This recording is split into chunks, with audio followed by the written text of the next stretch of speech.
Hi today మనము ఎస్క్యూఎల్లో discuss చేయబోయే topics ఏంటి అంటే యూనిక్ కాన్స్ట్రెయింట్, చెక్ కాన్స్ట్రెయింట్, నాట్ నల్ కాన్స్ట్రెయింట్స్ అనే టాపిక్స్ని ఎక్స్ప్లెయిన్ చేయడం జరుగుతుంది.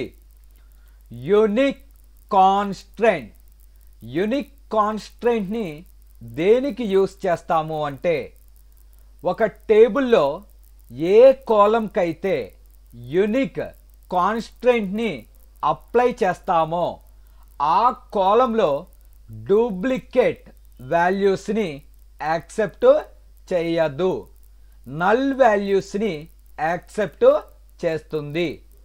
అంటే మనము యూనిక్ కాన్స్ట్రెయింట్ని ఏ కాలంకి అయితే అప్లై చేస్తామో ఆ కాలంలో మనకి డూప్లికేట్ వాల్యూస్ని తీసుకోదు. నల్ వాల్యూస్ని కావాలి అంటే ఎంటర్ అనేది చెయ్యవచ్చు. Unique constraint is mainly used to cannot accepted duplicate values and accepts null values అనేసి కాల్ చేస్తారు. ఒక టేబుల్లో ఎన్ని కాలమ్స్కైనా మనము యూనిక్ కాన్స్ట్రెయింట్ని అప్లై చేయవచ్చు. అంటే మల్టిపుల్ కాలమ్స్లో డూప్లికేట్ వాల్యూస్ని యాక్సెప్ట్ చెయ్యకూడదు.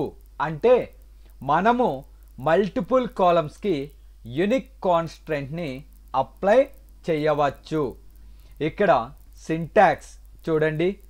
క్రియేట్ టేబుల్, టేబుల్ నేమ్, ఇక్కడ column name, data type, constraint. మనం క్రియేట్ చేసే కాన్స్ట్రెయింట్కి ఒక నేమ్ ఉండాలి. It is called constraint name. Unique అంటే ఆ కాలంకి యూనిక్ అనే కీని అప్లై చేయడం జరిగింది. ఒక స్మాల్ ఎగ్జాంపుల్ చెప్తాను చూడండి. యూనిక్ కాన్స్ట్రెయింట్ అనేది దేనికి యూస్ చేస్తాము అంటే అది ఏ కాలంకి అయితే అప్లై చేస్తామో ఆ కాలంలో డూప్లికేట్ వాల్యూస్ని యాక్సెప్ట్ చెయ్యదు, నల్ వాల్యూస్ని యాక్సెప్ట్ చేస్తుంది. ఒక టేబుల్లో ఎన్ని కాలమ్స్కైనా మనము యూనిక్ కాన్స్ట్రెయింట్ని అప్లై చేయవచ్చు. Create table, table name student అని ఇచ్చాను. Serial number integer. Constraint, constraint name SS1 అని ఇచ్చాను. Unique. Next S name varchar 2/12. City varchar 2/12. Enter. ఇక్కడ మనకి టేబుల్ క్రియేటెడ్ అని వచ్చింది. ఒకసారి వాల్యూస్ని ఇన్సర్ట్ చేస్తాను చూడండి. Insert into table name student, values 1 రాజు, గుంటూర్. ఎంటర్. ఇక్కడ ఇన్సర్ట్ ఇంటూ స్టూడెంట్, వాల్యూస్ 2 లత, విజయవాడ అని ఇచ్చాను. 1 రో.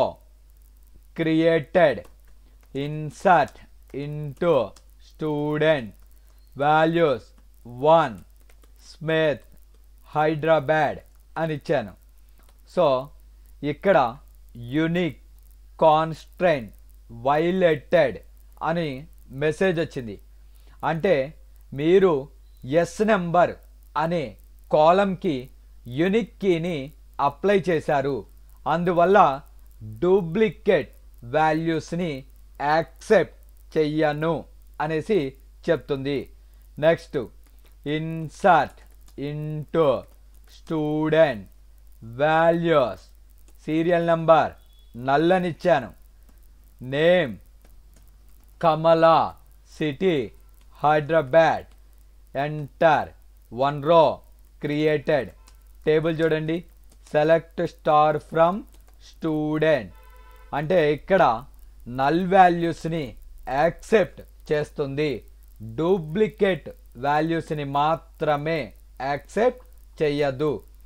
ఒక టేబుల్లో ఉన్న ఏదైనా ఒక కాలంలో డూప్లికేట్ వాల్యూస్ని యాక్సెప్ట్ చెయ్యకూడదు అంటే మనము యూనిక్ అనే కీని యూజ్ చేస్తాము. Unique key is mainly used to cannot accepted duplicate values, accepts null values అంటారు. టేబుల్ ఎగ్జాంపుల్ చూడండి ఒకసారి. Create table, table name student, serial number integer, constraint, కాన్స్ట్రెంట్కి SS1 అనే నేమ్ని అప్లై చేసా. ఏ కీని అప్లై చేస్తున్నా? Unique. S name varchar 2 of 12, city varchar 2 of 12. ఇక్కడ 2 అనేది లైన్ నెంబర్, అది మనం టైప్ చేయాల్సిన అవసరము లేదు. సో ఇప్పుడు ఎస్ నెంబర్ అనే కాలంలో అది డూప్లికేట్ వాల్యూస్ని యాక్సెప్ట్ చెయ్యదు, నల్ వాల్యూస్ని యాక్సెప్ట్ చేస్తుంది. ఇంకొక ఎగ్జాంపుల్ చెప్తున్నాను చూడండి.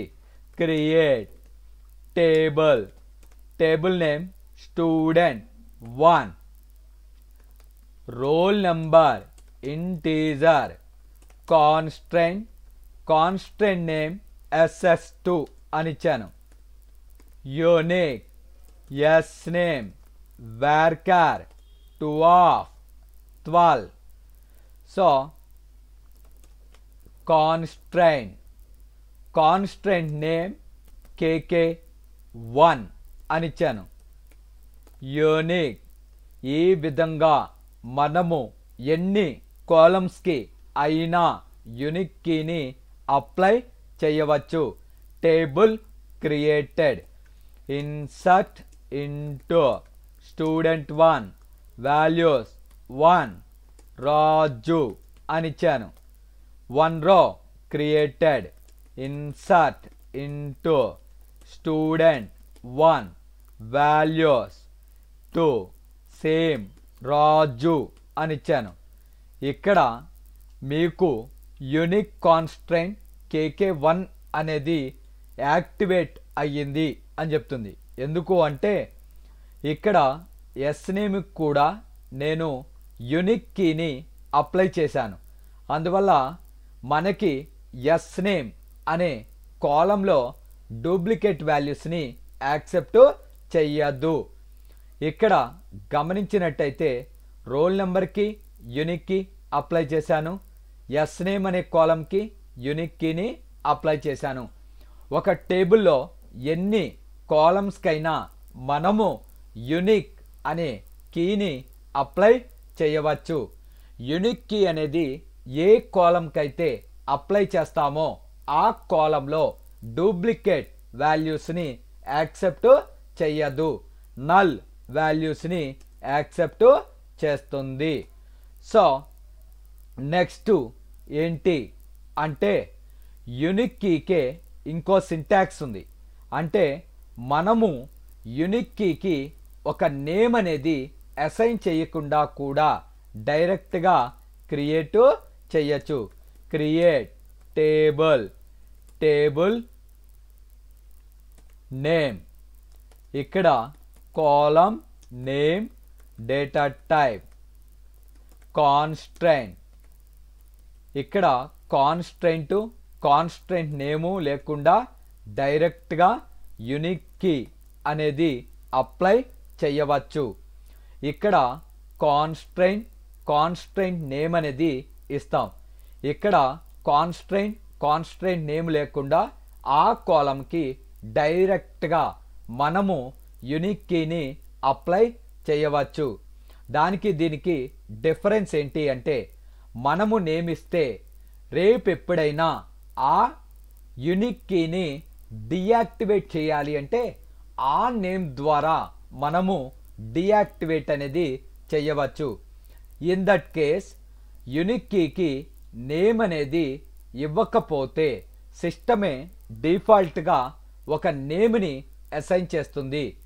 ఆ నేమ్ని మనము గుర్తుపెట్టుకోవడం కష్టం కనుక 90% మీరు యూనిక్ కీకి నేమ్ని అసైన్ చేసే మోడల్ని ఫాలో అవ్వండి. ఇంకో ఎగ్జాంపుల్ చూడండి. సెకండ్ సింటాక్స్కి create table student 3 S number integer unique S name varchar 2 of 12 వాల్యూస్ని ఇన్సర్ట్ చేస్తున్నా. Insert into student 3 values 1 Raju. మరలా insert into student 3 values 1 Kamala. ఇక్కడ మనకి యూనిక్ కాన్స్ట్రెంట్ వైలేటెడ్, అది ఇన్సర్ట్ అవ్వదు ఎందుకంటే 1 అనేది ఆల్రెడీ అసైన్ చేశాను. మరలా 1 అని ఇవ్వడం వల్ల మనకి ఎర్రర్ అనేది జనరేట్ అయింది. ఇక్కడ యూనిక్ కీకి మనము నేమ్ అనేది అసైన్ చెయ్యలేదు కనుక డిఫాల్ట్గా సిస్టమే దానికి ఒక నేమ్ని అసైన్ చేసింది. వన్స్ మనము గనక కాన్స్ట్రెంట్కి నేము అసైన్ చేసినట్లయితే అది మనకి రేపు ఎప్పుడైనా డిజేబుల్ చెయ్యాలి అంటే ఈజీగా ఉంటుంది. ఒకవేళ యూనిక్ కాన్స్ట్రెంట్కి నేమ్ కనుక అసైన్ చెయ్యనట్లయితే సిస్టము ఒక నేమ్ ఇస్తుంది. దాని ద్వారా ఆ కీని డిజేబుల్ అనేది చెయ్యాలి. సో మనం పెట్టుకున్న నేమ్స్ అనేది ఈజీగా గుర్తుంటుంది. సిస్టమ్ జనరేట్ చేసిన నేమ్స్ని అంత ఈజీగా అండర్స్టాండ్ లేదంటే గుర్తు పెట్టుకోలేము. సో మనము యూనిక్ కాన్స్ట్రెంట్ అనేది దేనికి యూస్ చేస్తాము అంటే ఏ కాలంకి అయితే మనము యూనిక్ కాన్స్ట్రెంట్ అప్లై చేస్తామో ఆ కాలంలో డూప్లికేట్ వాల్యూస్ అనేది తీసుకోదు, నల్ వాల్యూస్ని యాక్సెప్ట్ చేస్తుంది. నెక్స్ట్ ఎగ్జాంపుల్ ఏంటి అంటే చెక్ కాన్స్ట్రెంట్ అనేసి కాల్ చేస్తారు. చెక్ కాన్స్ట్రెంట్ అంటే ఏంటి అంటే మనము చెక్ కాన్స్ట్రెంట్ని ఏ టేబుల్లో అయితే ఏ కాలంకి అయితే అప్లై చేస్తామో ఆ కాలంలో ఆ కండిషన్ ట్రూ అయితేనే డేటాను యాక్సెప్ట్ చేస్తుంది. ఫర్ ఎగ్జాంపుల్ నేను సీరియల్ నెంబర్ అనే కాలంకి ఒక చెక్ కాన్స్ట్రెంట్ని అప్లై చేశాను. ఆ కండిషన్ ఏంటి అంటే సీరియల్ నెంబర్ అనే కాలంలో 100 కంటే బిగ్గెస్ట్ వాల్యూస్ని మాత్రమే యాక్సెప్ట్ చేయాలి అని చెక్ కాన్స్ట్రెంట్ని అప్లై చేశాను. ఇప్పుడు సీరియల్ నెంబర్ అనే కాలంలో 100 కంటే అబోవ్ ఉన్న వాల్యూస్ని అసైన్ చేస్తేనే యాక్సెప్ట్ చేస్తుంది, లేకపోతే యాక్సెప్ట్ అనేది చెయ్యదు. సో చెక్ కాన్స్ట్రెంట్ ఏ కాలంకి అయితే అప్లై చేస్తామో ఆ కాలంలో ఆ కండిషన్ అనేది సాటిస్ఫై అయితేనే డేటాని యాక్సెప్ట్ చేస్తుంది. ఫర్ ఎగ్జాంపుల్ శాలరీ అనే కాలంలో 5000 కంటే అబోవ్ ఎంటర్ చేస్తేనే ఆ డేటాని ఇన్సర్ట్ చెయ్యాలి అని చెక్ కాన్స్ట్రెంట్ అప్లై చేశాను. ఇప్పుడు శాలరీ అనే కాలంలో 5000 కంటే అబోవ్ వాల్యూస్ని మాత్రమే అది యాక్సెప్ట్ చేస్తుంది. సో దాన్నే చెక్ కాన్స్ట్రెంట్ అనేసి కాల్ చేస్తాము. చెక్ కాన్స్ట్రెంట్ కూడా ఎన్ని కాలమ్స్కి కావాలి అంటే అన్ని కాలమ్స్కి అప్లై చేయవచ్చు. అయితే చెక్ కాన్స్టెంట్ని ఎప్పుడు న్యూమరికల్ కాలమ్స్కి మాత్రమే అప్లై చేయాలి. అంటే ఈ నెంబర్, తర్వాత శాలరీ, టోటల్, యావరేజ్ ఇలాంటి కాలమ్స్కి మాత్రమే మనము చెక్ కాన్స్టెంట్ని అప్లై చేయాలి. అంటే న్యూమరికల్ ఫీల్డ్స్, వాల్యూస్ ఇలాంటి వాటికి మనము చెక్ కాన్స్టెంట్ని అప్లై చేస్తాము. సింటాక్స్ చూడండి. Create table, table name, column name, data type, constraint, constraint name. Check ఏ కండిషన్ అయితే అప్లై చేయాలి అనుకుంటున్నామో ఆ కండిషన్. సో ఒక స్మాల్ ఎగ్జాంపుల్ చెప్తాను చూడండి. సో ఇక్కడ నేను ఒక టేబుల్ని క్రియేట్ చేసి ఆ టేబుల్లో ఉన్న సీరియల్ నెంబర్ 100 కంటే అబోవ్ ఉంటేనే యాక్సెప్ట్ చేయాలి అన్న. క్రియేట్ టేబుల్ స్టూడెంట్ 5 అని ఇచ్చాను. S number integer, constant, constant name U1 అని అసైన్ చేశాను. It's a name of the constant. మీకు నచ్చిన నేమ్ని అసైన్ చేయొచ్చు. Check S number greater than 100 అన్న. S name varchar 2 of 12. ఇక్కడ ఇప్పుడు మనము వాల్యూస్ని కనుక ఇన్సర్ట్ చేసేటప్పుడు చూడండి. ఇన్సర్ట్ ఇంటూ ఏ టేబుల్, స్టూడెంట్ 5, వాల్యూస్ 101, నేమ్ వచ్చి కిరణ్, ఎంటర్. ఇక్కడ 1 రో క్రియేటెడ్ అని వచ్చింది. ఎందుకంటే 101 అనేది 100 కంటే పెద్ద వాల్యూ కనుక టేబుల్లోకి ఆ వాల్యూ ఇన్సర్ట్ అయ్యింది. ఇన్సర్ట్ ఇంటూ స్టూడెంట్ 5, వాల్యూస్ 1, కమలా అని ఇచ్చాను. ఎంటర్. ఇక్కడ చెక్ కాన్స్టెంట్ వైలేటెడ్ అని మెసేజ్ వచ్చింది. ఎందుకంటే సీరియల్ నెంబర్ 1 అని ఇచ్చాను. 1 అనేది 100 కంటే పెద్దదా కాదు కనుక టేబుల్లోకి ఇన్సర్ట్ అవ్వద్దు. మనం ఇచ్చిన చెక్లో ఉన్న కండిషన్ కనుక సాటిస్ఫై అయితేనే ఇన్సర్టేషన్ అనేది అవుతుంది. సో చెక్ అనేది ఎప్పుడు న్యూమరికల్ కాలమ్స్కి మాత్రమే అప్లై చేస్తాము. సో అనదర్ ఎగ్జాంపుల్ చూడండి. క్రియేట్ టేబుల్ ఎంప్లాయీ 10 అని ఇచ్చాను. ఈ number integer, constant, constant name T1 అని ఇచ్చాను. Check E number less than or equals to 100, 100 కంటే తక్కువ ఉండాలి. ఈ నేమ్ varchar 2 of 12. సెకండ్ లైన్లోకి వచ్చాం. So salary integer, constant, constant name T2. Check salary greater than 5000 అని ఇచ్చాను. అంటే శాలరీ అనే కాలంలో 5000 కంటే బిగ్గెస్ట్ వాల్యూస్ని మాత్రమే ఇన్సర్ట్ చేయాలి. ఇప్పుడు ఒకసారి వాల్యూస్ ఇన్సర్ట్ చేస్తున్నాను చూడండి. So insert into employee 10, values number 1, name Kiran, salary 7000. Enter. 1 row created. Insert into employee 10, values 101, name Lata, salary 9000. ఇక్కడ చెక్ కాన్స్టెంట్ T1 వైలేటెడ్. ఇక్కడ 101 ఇచ్చాను. ఇక్కడ ఏముంది, ఈ నెంబర్లో 100 కంటే బిలో వాల్యూస్ని యాక్సెప్ట్ చేయమన్నా.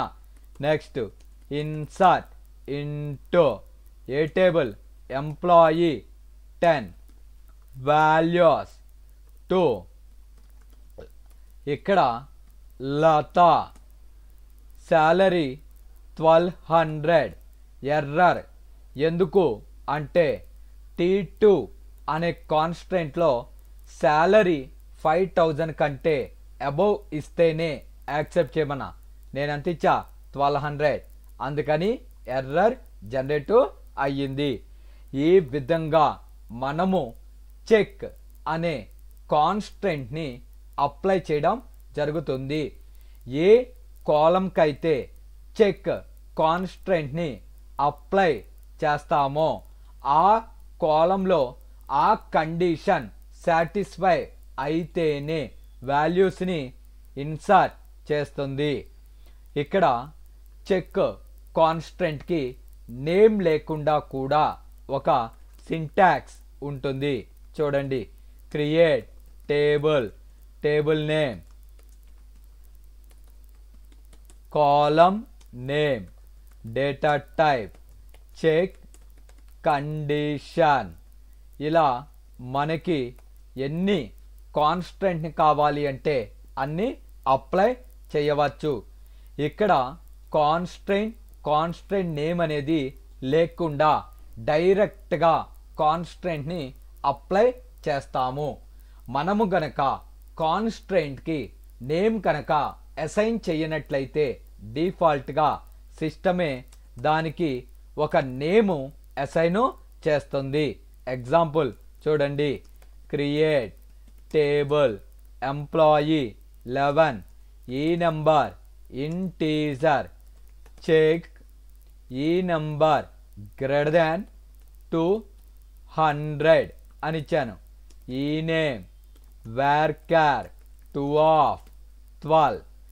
So insert into employee 11 values 1, name Lata అని ఇచ్చాను. ఇక్కడ ఎర్రర్ జనరేట్ అయింది. ఎందుకు అంటే ఈ నెంబర్లో 1 అని ఇచ్చాను. 1 అనేది 200 కంటే బిగ్గెస్ట్ వాల్యూనా కాదు, కనుక ఎర్రర్ జనరేట్ అయ్యింది. ఎంప్లాయీ 11 వాల్యూస్ 211 లత అని ఇచ్చాను. 1 రో క్రియేటెడ్. ఇక్కడ చెక్ కాన్స్టెంట్కి నేమ్ అనేది అప్లై చేయలేదు కనుక సిస్టమే డిఫాల్ట్గా దానికి ఒక నేమ్ని అసైన్ చేసింది. ఈ విధంగా మనకు నచ్చిన కాలంకి చెక్ అనే కాన్స్టెంట్ని అప్లై చేయవచ్చు. ఆ కండిషన్ కనుక సాటిస్ఫై అయితేనే టేబుల్లోకి వాల్యూస్ని ఇన్సర్టేషన్ అనేది చేస్తుంది. సో నెక్స్ట్ టాపిక్ ఏంటి అంటే నాట్ నల్ అనే కాన్స్టెంట్ కోసం ఎక్స్ప్లెయిన్ చేయడం జరుగుతుంది. నాట్ నల్ అంటే ఏంటి, మనము ఒక టేబుల్లో ఏ కాలంకైతే నాట్ నల్ అని అప్లై చేస్తామో ఆ కాలంలో నల్ వాల్యూస్ని యాక్సెప్ట్ చెయ్యదు. అంటే ఆ కాలంలో డేటా అనేది మ్యాండేటరీగా ఎంటర్ చేయాలి. దాన్నే మనము నాట్ నల్ అనేసి కాల్ చేస్తాము. నాట్ నల్ అనే కాన్స్టెంట్ని ఏ కాలంకైతే అప్లై చేస్తామో ఆ కాలంని గనక ఎంటీగా వదిలివేస్తే మనకి ఎర్రర్ అనేది జనరేట్ అవుతుంది. అలా ఒక కాలంని ఎంటీగా వదిలివేస్తే ఎర్రర్ రావడం కోసం మనము నాట్ నల్ అనే కాన్స్టెంట్ని యూజ్ చేస్తాము. ఏ కాలంకైతే నాట్ నల్ అని అప్లై చేస్తామో ఆ కాలంలో కంపల్సరీ డేటాని ఇన్సర్ట్ చెయ్యాలి. ఇక్కడ సింటాక్స్ చూడండి, create table name, column name, data type, constraint name, not null. ఇలా మనము ఒక కాలంకి నాట్ నల్ అనే కాన్స్ట్రెంట్ని అప్లై చేస్తాము. ఇక్కడ కూడా ఎన్ని కాలమ్స్కైనా మనము నాట్ నల్ అనే కాన్స్ట్రెంట్ని అప్లై చేయవచ్చు. ఒక స్మాల్ ఎగ్జాంపుల్ చూడండి, క్రియేట్ టేబుల్ ఎంప్లాయీ 20 అని ఇచ్చాను. ఈ నెంబర్ ఇంటీజర్,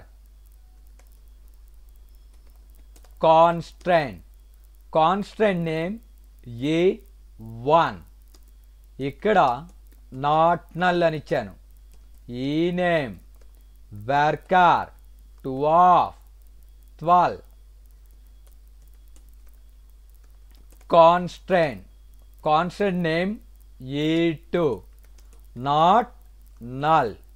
ఇంతటితో ఆ టేబుల్ని క్లోజ్ చేశా. ఇక్కడ కాన్స్ట్రెంట్లో స్పెల్లింగ్ ఎస్ అనేది మిస్ అయింది. చూడండి, మరలా ఒకసారి క్రియేట్ చేస్తాను. Create table name EMP 20. E number integer, constraint name A1. ఇక్కడ not null. E name varchar 12. Constraint name E2, not null అని ఇచ్చాను. Table created. ఈ టేబుల్లో ఈ నెంబర్ని కానీ ఈ నేమ్ని కానీ ఎంటీగా వదిలివేస్తే మనకి ఎర్రర్ అనేది జనరేట్ అవుతుంది. చూడండి, ఇక్కడ insert into employee 20 values 1 Raju, enter 1 row created. Insert into employee 20 values null Kamala అని ఇచ్చాను. ఎంటర్. ఇక్కడ cannot insert null into employee 20 టేబుల్లో ఈ నెంబర్లో నల్ వాల్యూస్ని యాక్సెప్ట్ చెయ్యలేను అంటుంది. ఎందుకని? ఈ నెంబర్ అనే కాలంకి నేను నాట్ నల్ అనే కాన్స్ట్రెంట్ని అప్లై చేశాను. మనము నాట్ నల్ అనే కాన్స్ట్రెంట్ ఏ కాలంకైతే అప్లై చేస్తామో అందులో నల్ వాల్యూస్ని యాక్సెప్ట్ చెయ్యద్దు. సో ఈ విధంగా మనము నల్ వాల్యూస్ని యాక్సెప్ట్ చెయ్యకుండా ఉండడం కోసం నాట్ నల్ అనే కాన్స్ట్రెంట్ని అప్లై చేస్తాము. దీనికి కూడా సెకండ్ సింటాక్స్ అనేది ఉంటుంది. Table name, column name, data type not null. మనము గనక కాన్స్ట్రెంట్కి నేమ్ కనుక అసైన్ చేయనట్లయితే డిఫాల్ట్గా సిస్టమే ఒక నేమ్ని తీసుకుంటుంది. చూడండి, create table employee 21. E number integer. E name varchar 12. దీనికి నాట్ నల్ అనేది అప్లై చేశాను. Insert into employee 21 number 1 name Kamala, enter 1 row created. Employee 21 values. ఇక్కడ ఈ నెంబర్ నల్ అని ఇచ్చాను. నేమ్ డేవిడ్ అని ఇచ్చాను. యాక్సెప్టబుల్. ఎందుకు అంటే నాట్ నల్ అనే కీని ఓన్లీ ఈ నేమ్ అనే కాలంకి మాత్రమే అప్లై చేశాను. ఈ నెంబర్లో అప్లై చేయలేదు. అందుకని అందులో నల్ వాల్యూస్ని యాక్సెప్ట్ చేస్తుంది. ఇక్కడ అనదర్ రో 3 నేమ్లో నల్ అని ఇచ్చాను. ఇప్పుడు ఎర్రర్ అనేది జనరేట్ అయ్యింది. ఎందుకంటే ఈ నేమ్కి నేను నాట్ నల్ అనే కాన్స్టెంట్ని అప్లై చేశాను. మనము ఏ కాలంకి అయితే నాట్ నల్ అని అప్లై చేస్తామో ఆ టేబుల్లో నల్ వాల్యూస్ని యాక్సెప్ట్ చెయ్యొద్దు. ఈ విధంగా మనము నాట్ నల్ అనే కాన్స్టెంట్ని అప్లై చేయడం జరుగుతుంది. సో ఇక్కడ టుడే క్లాస్లో మనము యూనిక్ కీ అనే కాన్స్టెంట్ కోసం, రెండోది చెక్ కాన్స్టెంట్ కోసం, మూడోది నాట్ నల్ అనే కాన్స్టెంట్స్ని అప్లై చేయడం జరిగింది. Thank you very much. నా వీడియోస్ కనుక మీకు నచ్చినట్లయితే నా ఛానల్ని సబ్స్క్రైబ్ చేసుకుని బెల్ బటన్ని ప్రెస్ చేసి లైక్ చేయండి అండ్ ఆల్సో షేర్ చేయండి. Thank you very much.